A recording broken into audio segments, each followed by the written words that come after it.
Dans un temps reculé, deux villes puissantes étendaient leur ombre sur une terre fertile bordant la mer Morte, au cœur d'une région aujourd'hui partagée entre Israël et la Jordanie.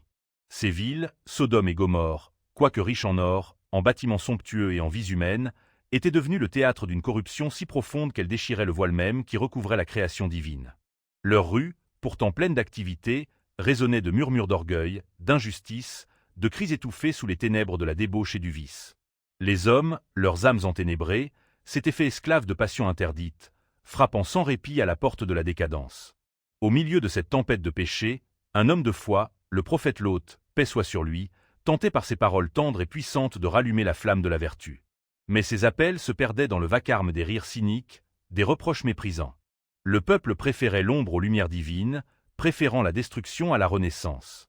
Alors qu'un dernier espoir d'écoute paraissait s'éteindre, Allah le Tout-Puissant envoya 3 anges, porteurs du souffle divin, qui descendirent silencieusement vers ces cités maudites.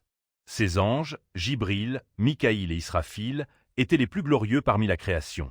Leur lumière éclipsait le soleil, mais pour accomplir leur mission, ils choisirent la forme humaine, telle une douce illusion, une main tendue vers une humanité perdue. Leur beauté transcenda les normes terrestres, et pourtant leur apparence humaine leur permit de marcher parmi les hommes sans alerter immédiatement la peur. Mais cette apparence fut loin de les protéger de la convoitise sauvage des habitants de Sodome et Gomorrhe.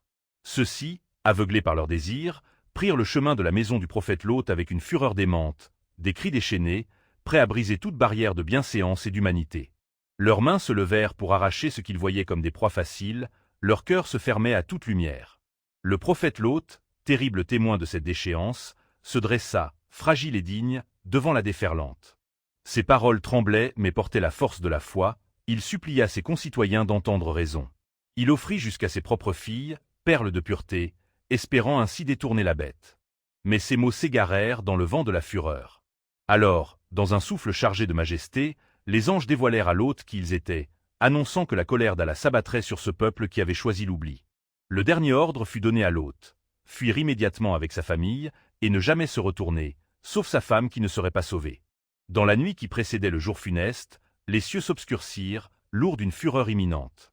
À l'aube, un cri terrible, semblable au rugissement d'un lion céleste, déchira l'air. C'était la voix du jugement, la clameur du courroux divin. Les anges déployèrent leurs immenses ailes, dont l'ombre couvrait la terre comme un voile mortel. Le battement de ces ailes fit vibrer le firmament et la terre, ébranlant chaque pierre, chaque cœur. Mikaïl fit souffler des vents déchaînés si puissants qu'ils soulevèrent sable et débris, tels des dragons en colère. Israfil fit retentir violemment, sa trompette éclatant en un son qui fit trembler montagnes et vallées, annonçant la fin inéluctable. Jibril ouvrit alors